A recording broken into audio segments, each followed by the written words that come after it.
रानो चिड़िया अपने पति टुन्नो चिड़े के साथ मिलकर सर्दियों के लिए अनाज इकट्ठा कर रही थी। वे दोनों बहुत मेहनत कर रही थी। दूसरी तरफ पेड़ की डाली पर बैठा कालू कौवा और उसकी पत्नी गोरी कौवी आराम से फल खा रही थी और रानो का मजाक उड़ा रही थी। गौरी, जरा नीचे देखो। ये रानो और टुन्नू तो पूरा दिन मजदूरों की तरह काम करते रहते हैं। अरे, अभी तो सर्दियाँ आने में बहुत वक्त है। इतना डरने की क्या जरूरत है? सही कह रहे हैं आप कालू जी। इनका जीवन तो बस काम करने में ही बीत जाएगा। हमें देखिए। दोस्तों, ये रहे हमारी आज की वीडियो के प्यारे सब्सक्राइबर्स और फॉलोअर्स के नाम। मोना, अरुण सिंह, अपर्णा, देव, निम्रत कौर, प्रीशा गुरुम। जो नहीं चुने गए, चिंता मत करो, अगली बार तुम भी बन सकते हो जंगल के सुपरस्टार। नाम अपनी कहानी में लूं तो देर किस बात की, जल्दी से कमेंट करके अपना नाम। हम कितने मजे से ताजे फल खा रहे हैं। रानो, कालू भैया हमारा मजाक उड़ा रहे हैं। क्या हमें उन्हें जवाब नहीं देना चाहिए? नहीं टुन्नू जी, आप अपना काम करते रहिए। समय सबसे बड़ा जवाब देता है। हमें अपने बच्चों, गुड़िया और कुक्कू के लिए भोजन जमा करना ही होगा। रानो चिड़िया को मेहनत करता देख कालू कौवा वहाँ से उड़कर नदी किनारे चला गया। वहाँ बूढ़ा कछुआ धीरे धीरे गीली मिट्टी खोदकर अपना बिल ठीक कर रहा था। अरे कछुआ दादा, आप तो बूढ़े हो चुके हैं। इस उम्र में तो आपको आराम करना चाहिए। ये मिट्टी खोदकर अपने नाजुक पंजों को क्यों तकलीफ दे रहे हैं? देखिए, मौसम कितना सुहावना है। कालू बेटा, मौसम पर कभी भरोसा नहीं करना चाहिए। हवा में नमी है। मुझे अपनी पुरानी हड्डियों में दर्द महसूस हो रहा है। ये इस बात का संकेत है कि कोई बड़ी मुसीबत आने वाली है। अगर अभी आराम किया तो बाद में रोना पड़ेगा। उफ, आप बुजुर्ग लोग हमेशा डराने वाली बातें ही करते हैं। चलिए कालू जी, हम यहाँ से चलते हैं, कहीं इनकी उदासी हम पर ना छा जाए।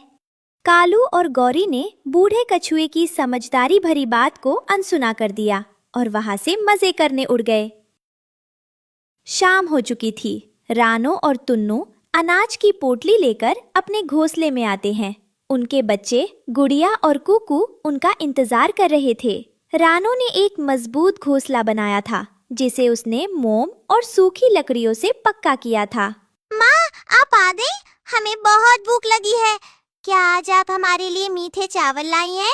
हाँ मेरी गुड़िया बेटी, आज हम सब पेट भरकर खाना खाएंगे। और देखो, हमने सर्दियों के लिए भी बहुत सारा अनाज जमा कर लिया है।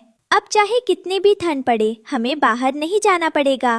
माँ, आप और पिताजी बहुत मेहनत करते हैं। मैं बड़ा होकर आपकी तरह ही बनूंगा। कुछ ही दिनों बाद मौसम ने भयानक रूप ले लिया। अचानक आसमान में काले डरावने बादल छा गए। तेज हवाएं चलने लगी और बिजली जोर जोर से कड़कने लगी। जंगल के सभी पक्षी डरकर अपने अपने घरों में दुबक गए।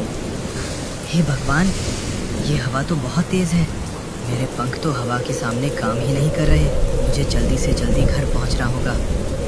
मेरे बच्चे घोंसले में अकेले हैं। अगर मैं समय पर नहीं पहुंचा तो अनर्थ हो जाएगा। सावधान!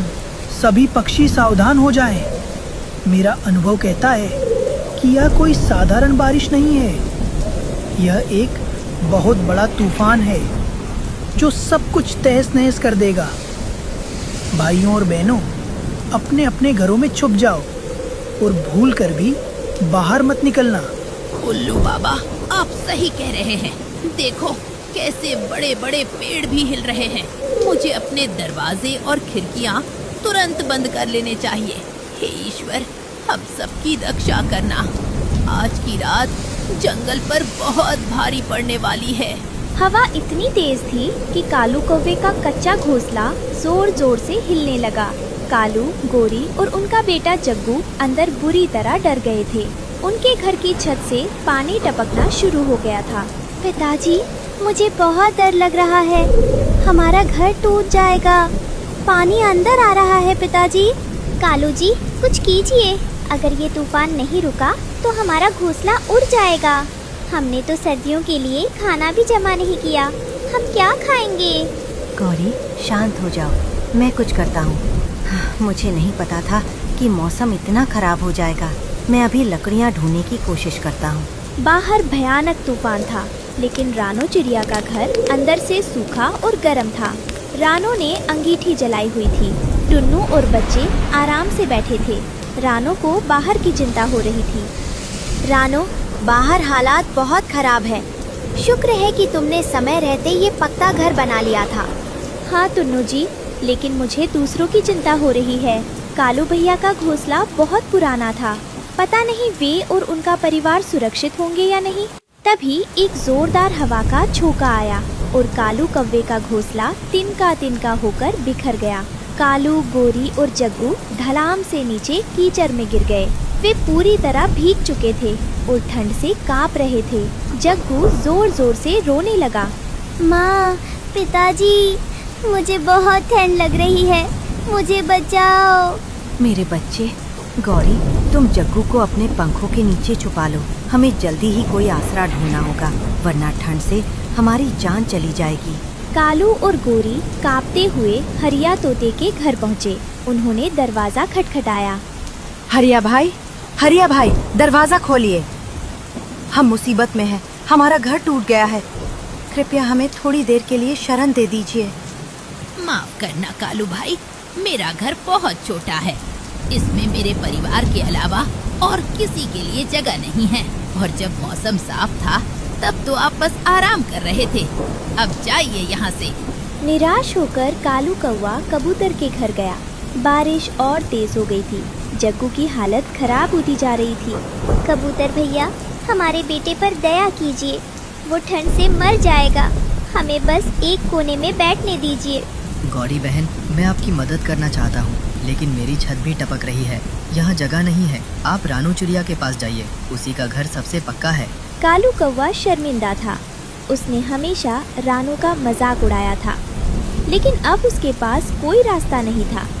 वो अपने परिवार को लेकर रानू के दरवाजे पर पहुंचा। उसके हाथ पांव ठिठुर रहे थे। गौरी, मुझे बहुत शर्म आ रही है। मैंने रानो बहन को कितना बुरा भला कहा। आज उसी के सामने हाथ फैलाने पड़ेंगे। कालू जी, अपनी शर्म छोड़िए। हमारे बेटे जग्गू को देखिए, उसकी सांसें धीमी हो रही हैं। कृपया दरवाजा खटखटाइए। कालू ने कांपते हाथों से दरवाजा खटखटाया। रानू ने तुरंत दरवाजा खोला। सामने कालू और उसके परिवार की हालत देखकर रानू का दिल पसीज गया। रानो बहन, हमें माफ कर दो। हमारा सब कुछ बर्बाद हो गया। जग्गू बहुत बीमार है। क्या तुम हमें अपनी छत के नीचे थोड़ी जगह दोगी? मैं वादा करता हूँ, सुबह होते ही चला जाऊँगा। कालू भैया, ये आप क्या कह रहे हैं? आप मेरे पड़ोसी हैं। दुख के समय में अगर मैं काम ना आई तो पड़ोसी होने का क्या फायदा? जल्दी अंदर आइए। रानू ने तुरंत उन्हें अंदर बुलाया और अंगीठी के पास बिठाया। थोड़ी ही देर में जग्गू को होश आ गया और उसे गर्मी मिली। कालू कौवे की आंखों से आंसू बहने लगे। रानो बहन, तुम कितनी महान हो। मैंने हमेशा तुम्हारा मजाक उड़ाया, तुम्हें छोटा समझा, लेकिन आज तुमने ही मेरी जान बचाई। मैं तुम्हारा ये एहसान कभी नहीं भूलूंगा। कालू भाई, बीती बातें छोड़िए। हम सब एक ही जंगल का परिवार हैं। मुसीबत में एक दूसरे के काम आना ही हमारा धर्म है। सच में रानू, आज मुझे समझ आ गया कि मेहनत और अच्छे व्यवहार का क्या महत्व है। तुमने अपना खाना भी हमारे साथ बांटा। तुम बहुत अच्छी हो। अगली सुबह तूफान थम गया और सूरज निकल आया। कालू और उसका परिवार जाने के लिए तैयार हुआ, लेकिन अब उनकी सोच बदल चुकी थी। रानो बहन, टुन्नू भाई, आपका बहुत बहुत धन्यवाद। अब मैं भी मेहनत करूंगा और कभी किसी का मजाक नहीं उड़ाऊंगा। मैं आज से ही अपना पक्का घर बनाना शुरू करूंगा। बिल्कुल कालू भैया, और अगर आपको घर बनाने में मदद चाहिए होगी तो हम सब मिलकर आपकी मदद करेंगे। कालू कौवा और गौरी ने अपनी गलती सुधार ली। उस दिन के बाद उन्होंने कभी आलस नहीं किया और रानो चिड़िया के साथ खुशी खुशी रहने लगे।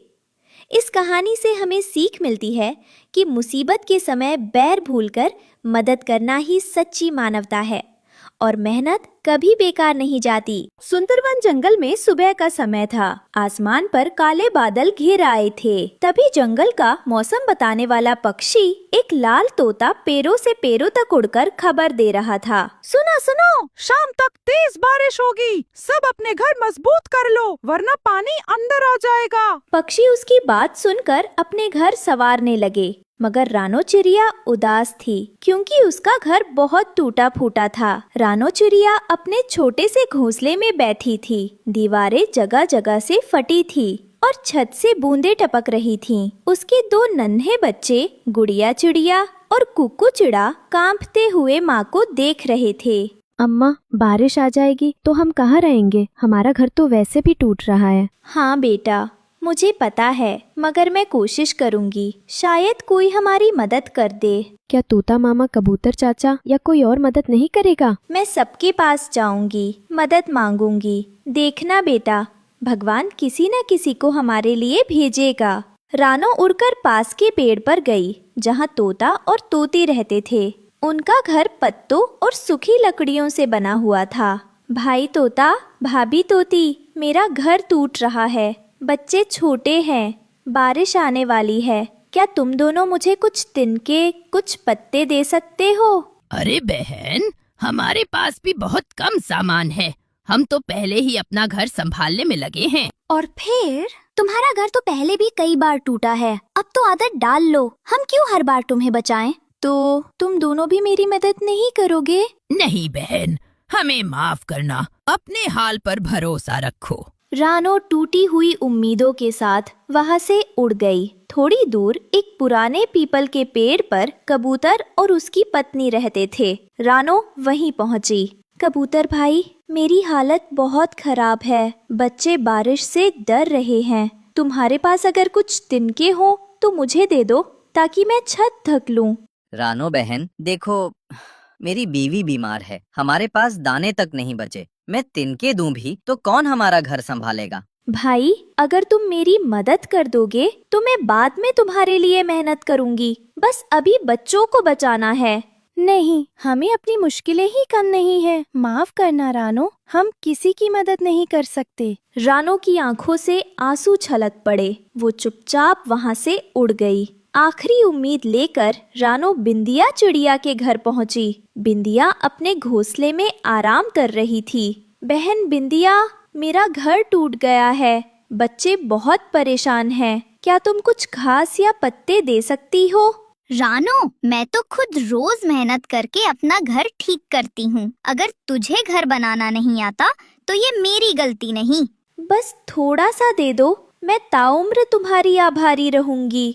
नहीं, हर बार रोकर दूसरों से मदद मांगना बंद करो। खुद कुछ करना सीखो। ये सुनकर रानो का दिल टूट गया। वो चुपचाप नदी किनारे जा बैठी। नदी किनारे बैठी रानो आसमान की ओर देख रही थी। काले बादल अब और गहरे हो गए थे। हवा में ठंडक और तेज हो गई थी। लगता है इस दुनिया में मेरे लिए कोई नहीं है, न दोस्त, न भाई, न बहन। सब अपने अपने मतलब के हैं। तभी नदी से एक धीमी आवाज आई। रानो बेटा, वो था बूढ़ा कछुआ दादा जो बरसों से नदी किनारे रहता था। मैंने सब देख लिया। सबने तुझे ठुकरा दिया, लेकिन मैं जानता हूँ कि तू सच्चे दिल से मेहनत करती है। ये लो। कछुआ दादा ने अपने खोल से एक पुराना चमकता हुआ सोने का बर्तन निकाला। सोने का बर्तन? दादा, ये तो बहुत कीमती है। मैं इसे कैसे ले सकती हूँ? बेटा, मैंने इसे सालों पहले नदी में पाया था, मगर मेरे किसी काम का नहीं। तू इसका इस्तेमाल कर अपने बच्चों को बारिश से बचा। दादा, आपने मुझे उम्मीद दी है। मैं इसे कभी भूलूंगी नहीं। रानो ने वो सोने का बर्तन अपने टूटे घर में लगाया। रात का समय, आसमान गरज रहा था और बिजली चमक रही थी। बारिश की बूंदें रानो के घर पर गिर रही थी। जहाँ कछुआ दादा का दिया हुआ सोने का बर्तन लगाया गया था, वहाँ से पानी अंदर नहीं आ रहा था। देखो बेटा, जहाँ ये सोने का बर्तन है वहाँ से पानी नहीं टपक रहा। अम्मा, अगर पूरा घर ऐसे बर्तनों से बन जाए तो हम कभी नहीं भीगेंगे। काश बेटा, ऐसा हो पाता। उसी वक्त सोने का बर्तन हल्की रोशनी से चमकने लगा, जैसे उसमें कोई जादू छिपा हो। सुबह हुई। रानो ने देखा कि धीरे धीरे पूरा घर चमकदार सोने के बर्तनों से भर गया। हे भगवान, ये तो सोने जैसा लग रहा है। अम्मा देखो, हमारा घर बदल रहा है। रानो समझ गई कि ये कोई साधारण बर्तन नहीं है, इसमें जादू है।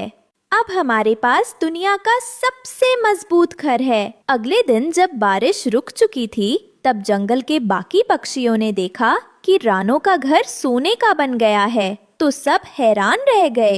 ये कैसे हो गया? कल तक तो घर टूटा हुआ था। इसने जरूर कोई चालाकी की होगी, वरना गरीब रानो का घर सोने का कैसे बन सकता है? शायद भगवान ने दया की है। मुझे तो यकीन नहीं होता। तेज बारिश से बचते बचते एक काला परिंदा आसमान से उतरा। वो था दूसरे जंगल का कालू कौवा। हाय राम, कितनी भयंकर बारिश थी। हाँ, मेरा जंगल तो पानी में डूब गया। कहीं छुपने की जगह ही नहीं मिली। उफ, अब कहाँ जाऊं मैं? शाम का समय, बच्चे सो गए थे। रानो आसमान की ओर देख रही थी। हे भगवान, ये घर आपने दिया है, इसे बुरे लोगों की नजर से बचाना। वही कालू कौवा इधर उधर उड़ते हुए नदी किनारे पहुंचा। अरे ये क्या? ये तो पूरा महल है, सोने का। हाँ, पूरा सोने का बर्तन वाला घर। कालू कौवा बारिश से बचने के बहाने वही पास की डाल पर बैठ गया। उसकी आंखें लगातार उस सोने के घर पर टिकी थीं। आज रात का इंतजार करना होगा। जैसे ही अंधेरा छाएगा, ये सोने का घर मेरा होगा। रात गहरी हो चुकी थी। वो धीरे धीरे डाल से उड़कर सोने के बर्तन वाले घर के पास पहुंचा। उसके पंजे सोने के बर्तन छूने ही वाले थे कि अचानक ठन ठन ठन सोने के बर्तन खुद बजने लगे। ये क्या? मैंने तो बस छुआ ही था। ये अपने आप क्यों बज रहे हैं? अगर अभी भागा नहीं तो पकड़ा जाऊंगा। कालू कौवा जल्दी से उड़कर अंधेरे में गायब हो गया, लेकिन जाते जाते उसने घर की ओर पलट कर देखा। ठीक है, आज नहीं, लेकिन मैं हार मानने वाला नहीं हूँ।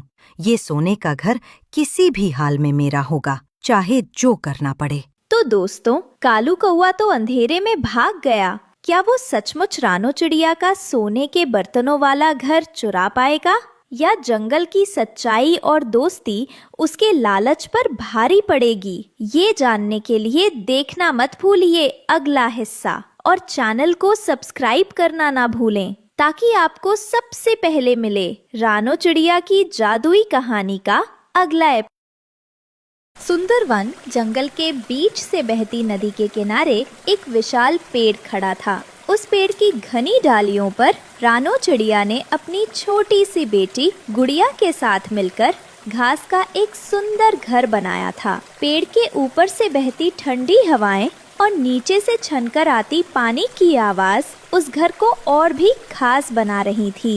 देख गुड़िया, हमारा घर आखिरकार बनकर तैयार हो गया। मम्मा, कितना प्यारा घर है। किसी भी चिड़िया का इतना सुंदर घर तो नहीं होगा। आपने ये सब कहाँ से सीखा?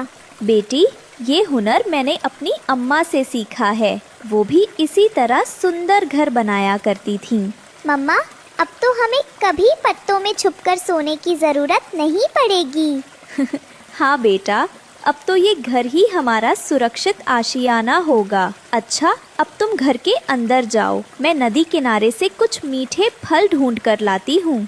ठीक है मम्मा, मेरे लिए लाल लाल मीठे जामुन जरूर लाना। रानो फल ढूंढने निकल जाती है, लेकिन उसी जंगल में कुछ शैतान कौवे घूम रहे थे। वे धूप से परेशान होकर एक मोटी डाल पर आकर बैठते हैं।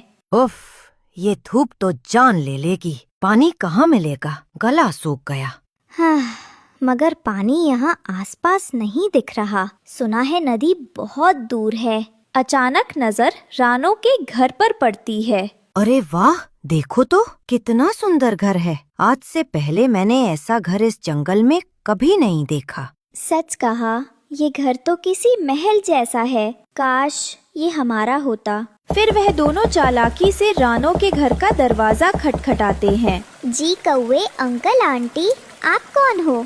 छोटी बच्ची, हम बहुत प्यासे हैं। बस थोड़ा पानी मिल जाए तो जान बच जाए। मम्मा कहती हैं कि भूखे प्यासों की मदद करनी चाहिए, तो मैं इन्हें पानी दे दूंगी। जल्दी कर, है भी पानी या नहीं? रुको, मैं मटके से ठंडा पानी लेकर आती हूँ। गुड़िया जैसे ही पानी लाती है, दोनों कौवे घर को घूरते हैं। पति जी, जितना सुंदर यह घर बाहर से है, उतना ही भीतर से भी होगा। हाँ, और देखो कितनी भोली बच्ची है, इसे डराकर भगाना कितना आसान होगा। पानी पीकर वे दोनों जाते तो हैं, लेकिन उनके दिल में रानो का घर बस जाता है। रात को सूखे पेड़ पर बैठे बैठे वे दोनों योजना बनाने लगते हैं। सोचो पति जी, वो चिड़िया अपनी बेटी के साथ कितनी आराम से सो रही होगी और हम यहाँ कष्ट में। इस बार सर्दियाँ हम सूखे पेड़ पर नहीं काटेंगे, कल से चालू करेंगे नई योजना। उस घर पर अब हमारा हक होगा। अगली सुबह दोनों कौवे अंधा बनने का नाटक करते हैं। काला चश्मा पहनकर, लाठी हाथ में लेकर रानो के घर पहुंचते हैं। जी, आप लोग कौन हो? बहन जी, हम दोनों अंधे हैं, दूर से आए हैं। यहाँ हमारी बहन रहती थी, जरा हमें उसके घर तक पहुँचा दो। रानो को उन पर दया आ जाती है। वह पूरे जंगल में उनकी बहन को ढूंढने निकल पड़ती है, लेकिन उसे कहीं नहीं मिलती। थकी हारी रानो वापस आती है तो कौवे रोने का नाटक करने लगते हैं। हे ऊपर वाले, हम अंधे कहाँ जाएंगे? ना खाने को अन्न, ना रहने को घर। ठीक है, जब तक आपकी बहन नहीं मिलती, आप मेरे घर में रह सकते हो। दिन बीतते जाते हैं। कौवे रानो के घर में रहकर आराम करने लगते हैं। रानो मेहनत करके उनके लिए भी भोजन जुटाती है, लेकिन एक दिन असली रूप सामने आता है। मम्मा देखो, ये दोनों तो अंधे नहीं हैं। काला चश्मा कोने में पड़ा है। धोखेबाजों, निकलो मेरे घर से बाहर। हाँ, हम अंधे नहीं हैं, बस तुम्हें मूर्ख बनाया था। अब ये घर हमारा है, भाग जाओ यहाँ से। कौवा रानो पर हमला करता है। रानो अपनी बेटी को लेकर जान बचाकर भाग जाती है। हे ऊपर वाले, तुम इन जालिमों को उनकी सजा जरूर दोगे। रात का समय था। कालू और गोरी धीरे धीरे उड़ते हुए चुपके से एक बड़े पहाड़ की ओर जा रही थे। पत्नी जी देखो, उधर पहाड़ की चोटी पर वही है चील का घोंसला। उसके अंडे सोने जैसे बड़े बड़े और कीमती होते हैं। आज अगर हम 2 अंडे ले आए तो साल भर खाना पीना पक्का। मगर पति जी, अगर चील जाग गई तो? सुना है उसके पंजों की पकड़ से कोई बच नहीं सकता। डर मत, चील इस वक्त शिकार पर गई होगी। जल्दी चलो, मौका दोबारा नहीं मिलेगा। धीरे धीरे दोनों कौवे घोंसले के पास पहुंचते हैं। वहाँ 3 चमचमाते सफेद अंडे रखे थे, जो चांदनी में चमक रहे थे। वाह, इतने बड़े अंडे! मेरी आंखों पर यकीन नहीं हो रहा। जल्दी उठा लो इन्हें। आज से हमारी किस्मत बदल गई। रानो चिड़िया का घर क्या, अब तो पूरा जंगल हमें सलाम करेगा। दोनों एक एक अंडा उठाने लगते हैं, लेकिन तभी ऊपर से एक भयावह छाया उनके ऊपर गिरती है। वो चील थी। विशाल पंख फैलाए आग जैसी आंखों से कौवों को घूर रही थी। हरामी कौवो, मेरे बच्चों को चुराने की हिम्मत की तुमने। आज तुम दोनों की यही आखिरी उड़ान है। बड़ी बहन, माफ कर दो, हमें लालच में गलती हो गई। हम दोबारा नहीं करेंगे। हाँ महारानी, दया करो, हमसे भूल हो गई। लेकिन चील की आंखों में कोई दया नहीं थी। वो तेजी से नीचे झपटी और अपने नुकीले पंजों से दोनों कौवों को दबोच लिया। छोड़ दो हमें, हम मर जाएंगे। धोखेबाज और चोर कभी नहीं बचते। रानो चिड़िया को सताना तुम्हारी पहली गलती थी और मेरे अंडों को चुराना तुम्हारी आखिरी गलती। चील उन्हें ऊंचे आसमान में ले गई। कौवे पंख फड़फड़ाते रहे, चीखते रहे, मिन्नतें करते रहे, लेकिन एक ही झटके में चील ने उन्हें नीचे फेंक दिया। दोनों जमीन पर गिरे और हमेशा के लिए खामोश हो गए। कुछ दिन बाद रानो चिड़िया एक तोते से मिलती है। तोते भैया, वो कौवे कहाँ हैं जो मेरे घर में रहते थे? बहन, वो चोर निकले। चील के घोंसले से अंडे चुरा रहे थे। चील ने उन्हें पकड़ लिया और दोनों को मार डाला। यही होता है चालबाजों का अंजाम। धन्यवाद तोते भैया, अब मैं अपने घर वापस जाऊंगी। इस तरह रानो चिड़िया